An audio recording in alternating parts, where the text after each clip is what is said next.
Muy bien, muy buenos días, chicos. Continuando con el tema de microbiología y parasitología, vamos entonces en el siguiente punto. Vamos a entrar en lo que ya habíamos platicado anteriormente sobre lo que es el control microbiano. Principalmente vamos a hablar sobre lo que son los desinfectantes y los antibióticos, qué función tienen sobre lo que vienen siendo los microorganismos. Entonces, ahorita estuvimos viendo lo que es un video acerca de la importancia de los antimicrobianos. Mencionaba, bueno, entonces, vamos primero a especificar. Bueno, en clases pasadas hemos estado platicando sobre los diferentes tipos de microorganismos que existen, principalmente patógenos, que estos, pues muchas veces, al ser externos, trata de combatirlo lo que es el sistema inmune para estar tratando de detenerlos.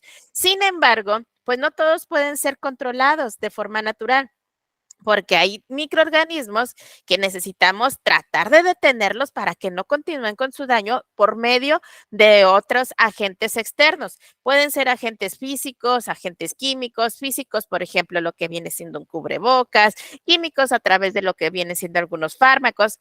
Antes de empezar lo que viene siendo toda la descripción de los agentes, pues hay que recordar algunas palabras que para nosotros van a ser fundamentales durante todo este tema. Necesito que los anoten lo que vienen siendo este tipo de glosarios porque pues es muy común que los lleguemos a platicar, pero necesitamos saber el concepto como tal. Por ejemplo, esterilización.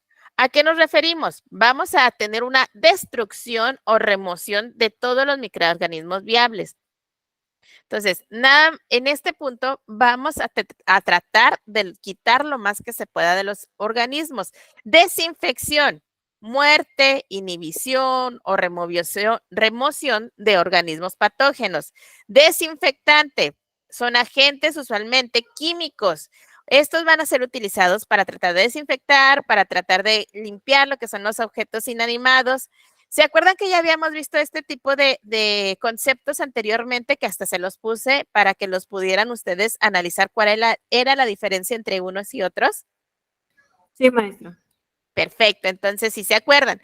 Y ya vimos lo que viene siendo sanitización, que era tratar de reducir lo más que se podía de lo que es la población microbiana, principalmente porque necesitamos utilizarlos en el sector salud. Antisepsis, ya habíamos visto, esta es principalmente prevenir infecciones en lo que es un tejido vivo. Antisépticos, lo que le aplicamos de agentes químicos para inhibir o matar cualquier crecimiento de microorganismos y se aplica directamente en lo que son los tejidos. ¿Se acuerdan que les había dicho? Hay ciertas sustancias que sí se pueden agregar y hay otras que no se pueden llegar a agregar directamente a las personas. Por ejemplo, ¿qué pasaba si a ustedes les dan una instrucción que diga, necesito que me llegues a desinfectar a una persona? ¿Lo podemos llegar a usar? No. No, ¿por qué? Porque el desinfectante se utiliza con objetos inanimados. Entonces, ¿cuál sería la correcta palabra para eliminar microorganismos en tejidos vivos? Realizar una asepsia. Una antisepsis, utilizando un antiséptico, ¿ok? Entonces, es correcto. Aquí tenemos agentes antimicrobianos, ahora sí, que van a tratar de inhibir o eliminar cualquier tipo de crecimiento de microorganismos. Y existen algunos otros tipos de agentes que pues vamos a ver si terminan así fácilmente. Si terminan con la palabra SIDAS, significa que van a matar cualquier tipo de agente. Pero si terminan con la palabra estáticos, son los que le van a poner un alto, inhiben el crecimiento, no los dejan que continúen, pero muchas veces pues no los llegan a matar como tal. Entonces, cuando vean estas palabras con estas terminaciones, van a saber la diferencia entre una y otra. Entonces, ¿cuál era la definición o más bien el final de la palabra, el término de la palabra que nada más se encarga de inhibir el crecimiento? ¿Sidas o estáticos? Estáticos. Estáticos, correcto. Entonces, estos nosotros tenemos que saber la diferencia entre lo que viene siendo una y otra. Ahora, nosotros vamos a tener en cuenta que también los agentes microbicidas, pues van a llegar y van a destruir cualquier agente patógeno o tal vez no es patógeno, pero la mayoría de estos, pues no son activos contra endoesporas, o sea que no van a atacar, ni en este caso no van a atacar lo que vienen siendo lo que son los hongos, las bacterias, algas, virucidas, pero hay otros que son conocidos como microbiostáticos, y ahora sí, indican que la gente inhibe específicamente lo que tienen esporas, como las bacterias, se utiliza un bacteriostático, un fungistático y un virostático. Van a utilizarse los microbiostáticos, ¿ok? La destrucción de todos estos tipos de microorganismos pues va a ocurrir principalmente de una manera exponencial. Van a tratar de considerar muertos todos aquellos que pues ya no se pudieron reproducir, principalmente en sus condiciones normales de reproducción. Y las condiciones que afectan lo que viene siendo este tipo de sensibilidad, pues son muchas veces el tamaño de la población. Si vemos que ya no está creciendo o que está creciendo de más o está beneficiando en que ya está deteniendo el crecimiento o está apoyando en que continúe su proliferación. Por eso, la importancia de las características de estos mismos, también ver las concentraciones y las actividades de la gente y sobre todo la duración de la exposición, la temperatura, el ambiente local para saber si les va a beneficiar o a perjudicar.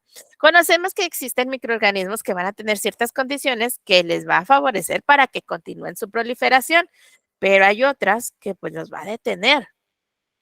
Para poder llegar a controlar algunos microorganismos, sabemos que existen lo que es el control por temperatura, porque, por ejemplo, hay algunos microorganismos que actúan sobre algunas temperaturas donde se agreguen calor húmedo. Entonces, el calor húmedo actúa sobre todo tipo de microorganismos que nada más ayuda a degradar los ácidos nucleicos, denaturalizar proteínas y de romper lo que son las membranas. Entonces, para esto va a servir para eliminar. Donde se utilizan estos va a ser principalmente cuando vamos a esterilizar por calor húmedo, que es lo que habíamos comentado con lo que son las autoclaves. ¿Por qué? Porque el calor húmedo, al momento de que está elevando la temperatura, pero tiene una facilidad de poderse introducir dentro de lo que es el microorganismo y una vez que entra a través de esta, destruye por dentro, por eso dice, degrada ácidos nucleicos, desnaturaliza las proteínas, llega a abrir lo que vienen siendo las membranas. Entonces, destruye todo lo que vienen siendo las esporas microbianas que se encuentran desde adentro. Y esa es una de las ventajas que llega a tener lo que es el calor húmedo que utilizamos, como ya les mencioné, en las autoclaves. Bueno, entonces, no había visto que alguien había entrado. Ok, continúa. Encontramos otro tipo que viene siendo el calor seco. Pues no es tan efectivo, pero sí es utilizado porque se requiere temperaturas y tiempos de exposiciones mayores. Por eso es que muchas veces dicen, no, de aquí a que se caliente, de aquí a que llega al punto, de aquí a que todo esto, pues sí tarda más tiempo que, por ejemplo, en un autoclave. Sin embargo, esto sirve porque oxida lo que vienen siendo los constituyentes celulares y llega a desnaturalizar las proteínas. Los que se utilizan para estos, pues vienen siendo, por ejemplo, los hornos que se utilizan a 160 grados, 170 grados centígrados. Como les menciono, pues es un poco más tardado que lo que es el calor húmedo y por lo general, pues llega a tener, aunque si decimos, bueno, es que el calor húmedo echa a perder más rápido lo que viene siendo algunos materiales, porque pues llega a tener mayor corrosión.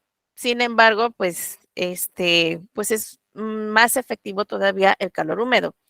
Encontramos otro tipo que es la pasteurización. que puede llegar a definirse como el calentamiento. Ya habíamos visto que llevamos a cierta temperatura lo que es el punto de ebullición y luego la disminuimos rápidamente. Este proceso, pues, se utiliza principalmente para la población microbiana total, porque también ayudamos a incrementar la vida media del producto tratado. ¿Qué productos utilizamos lo que viene siendo la pasteurización? La leche. La leche, por ejemplo. Entonces, en este punto vamos a poner ciertos tiempos y temperaturas que vamos a denominar como pasteurización rápida. Entonces, y también vamos a utilizarlas por corto tiempo. Por lo general, por ejemplo, vamos a elevarlo hasta 72 grados centígrados, pero nada más 15 segundos. Y luego vamos a enfriarlo rápidamente para que exista este cambio rápido de lo que son las temperaturas y con esto, pues podemos llegar a eliminar lo más que se pueda de microorganismos. Luego volvemos a subir la temperatura hasta 140 grados centígrados o 150, pero nada más 1 o 3 segundos y bajamos las temperaturas. Y así es el proceso. Encontramos otro que viene siendo control de temperaturas, pero vámonos al lado contrario. En vez de elevar las temperaturas, vamos a bajarlas. En este, pues utilizamos lo que viene siendo, por ejemplo, el proceso de congelamiento, porque algunas bacterias ya vimos que necesitan cierto tipo de temperatura para poder continuar reproduciéndose, pero si tú le bajas esa temperatura menos de 5 grados de lo que es lo normal, ya empiezan a detener su crecimiento celular. ¿Por qué? Porque ya no tienen las condiciones idóneas para seguirse proliferando. Algunos microorganismos pues llegan a morir porque lo que viene siendo las membranas de ellos están constituidas por agua. Entonces, al momento de congelarse, estos se forman como cristales de hielo y llegan a causar daños en lo que es la membrana celular. El otro tipo es la refrigeración, porque nosotros conocemos que si nosotros, por ejemplo, metemos un alimento al refrigerador, ¿es para qué? Para tratar de disminuir el crecimiento y la reproducción microbiana. ¿Dónde me dura más la comida? ¿Fuera o dentro del refri? Dentro del refri. Y es por esto, porque vamos a tratar de retrasar el crecimiento microbiano. Sin embargo, si el caldo de pollo ya tiene en el refri una semana, independientemente que esté dentro del refri, va a crecer lo que viene siendo los microorganismos. Nada más se retrasó, más no se eliminó, ¿sí? Y nunca recalienten lo que viene siendo el caldo de pollo más de 2 veces, porque es un caldo de cultivo de microorganismos. La filtración. Bueno, esta trata de reducir la población microbiana o esterilizar lo que son soluciones y aire removiendo microorganismos. Existen diferentes tipos de filtros, entonces, pero no estamos hablando de los filtros para lo que viene siendo fotografía, sino estamos hablando de filtros que nos van a ayudar a nosotros a poder tratar de eliminar lo que son los microorganismos, como por ejemplo lo que son los filtros profundos, filtros fibrosos o granulares, que estos pues tratan de quitar. Es como, por ejemplo, cuando tú vas a colar el arroz. ¿Qué utilizas para colar el arroz? Un colador más. Un colador, utilizas a lo mejor un tipo de tela, diferentes cosas, porque estos son filtros para tratar de separar lo que son las cosas. Bueno, esto trata de remover lo que son los microorganismos, ya sea por un tamizaje, un entrapamiento, que es lo que le digo, que tratan de atraparlos para que no se vayan, o una absorción. Para lo que son las membranas con tamaño de poro fino, pues tratan de separar lo que son los elementos. Hay otros tipos de filtro que es muy útil, por ejemplo, cuando lo utilizamos en lo que es el aire, porque si ustedes, por ejemplo, se fijan, cuando pasa ya la temporada de invierno, que ustedes van a prender lo que es, no sé, el aire acondicionado, por ejemplo, traten de ponerle lo que viene siendo una ropa o algún trapo mojado en lo que vienen siendo las rejillas y luego prenden el aire. ¿Qué pasa? Que ahí se queda toda la tierra, ¿no? Entonces, este es un tipo de filtro que nosotros estamos tratando de capturar lo más que se pueda para que no llegue a pasar. Y existen diferentes tipos de filtros que nosotros podemos observar, que son a base de como si fueran, por ejemplo, los filtros para el café. Estos filtros para el café, por lo general, dejan pasar sin dejan pasar, pero no lo que viene siendo lo que se encuentra en estado sólido. Sin embargo, pues existen ciertas condiciones que va a llegar a dejar pasar a través de lo que vienen siendo las membranas, que en este caso son sólidos solubles. Por eso el café, pues tiene esa coloración, independientemente que no tiene lo sólido, pues ya llegó el sólido soluble. Por eso, hay algunos microorganismos que también por este punto, pues llegan a pasar lo que son algunos filtros que son biológicos, como por ejemplo lo que es la membrana, perdón, la placenta, y llega a afectar a lo que vienen siendo los bebés, porque pasa a través de lo que es la placenta, los microorganismos, y estos pues no les sirve mucho como tipo de protección. Entonces vamos a depender mucho también del tipo de microorganismos. Lo que nosotros utilizamos principalmente como protección también son las máscaras quirúrgicas, lo que son los tapones de algodón, en algunos frascos de cultivo que va a tratar de esterilizar para que no se contamine con otros tipos de microorganismos. Vamos a utilizar lo que vienen siendo algunos materiales estériles, por ejemplo, algunas cabinas del flujo laminar que pueden llegar a ser utilizados para la preparación de algunos fármacos que no se vayan a contaminar. Y sobre todo lo que es la radiación. La radiación ya es utilizado a nivel de UV porque es empleada para lo que es eliminar o esterilizar áreas principalmente que se van a usar para hacer algunos tipos de cirugía, algunos tipos de cultivo de microorganismos que no necesitamos que se contaminen con otros microorganismos, sino la separación para su clasificación y determinación.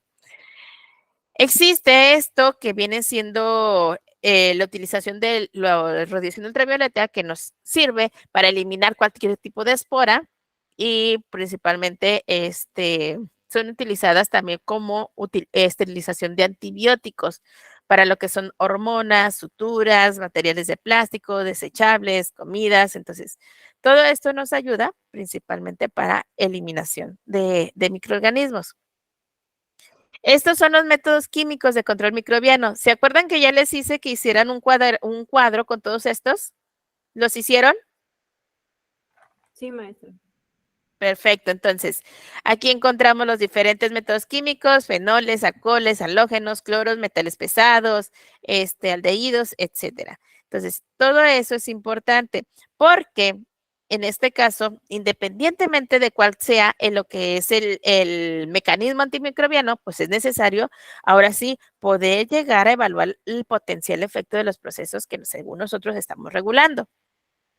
Uno de estos procesos para poder saber que realmente existió un límite o una disminución de los agentes patógenos, pues podemos aplicar diferentes tipos de diferencias para saber los tiempos de muerte de los que son los microorganismos.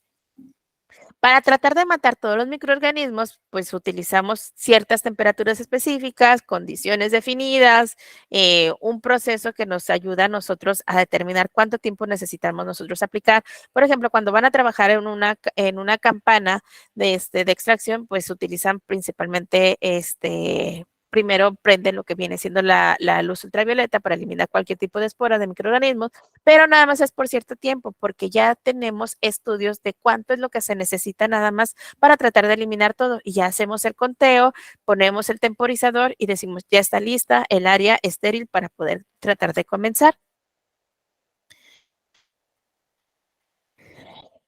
No hay una eliminación al 100%, pero tratamos de que sea al 90% por lo pronto. Para tratar de eliminar lo que vienen siendo los microorganismos en objetos inanimados, pues esto es muy utilizado, lo que es el tratamiento de lo que viene siendo las temperaturas. Lo que es el concepto de antibiótico lo tenemos como sustancias químicas microbicidas o microbiostáticas que va a llegar a tener un efecto y seguridad que pueda ser empleada en el control de infecciones, pero dentro de seres vivos. Entonces, esto nos va a ayudar a nosotros a tener un control del crecimiento bacteriano. Dependiendo ahora sí dónde se empleen, pues es lo que van a tener de función. Ok. Voy a dejarlo pendiente hasta aquí. Vamos a ver en la siguiente clase lo que vienen siendo los inhibidores en las rutas biosintéticas y vamos a continuar con lo que son los inhibidores de cada uno de estos puntos. Les voy a enviar el link de un video que necesito que me vean y lo analicen y anoten sus puntos principales porque esto va a ser el complemento de esta clase. La palabra de hoy va a ser antimicrobiano, ¿ok? ¿Tienen alguna duda, chicos? ¿Pregunta? No, maestra. ¿No? Muy bien, entonces voy a dejar de grabar y paso lista a continuación.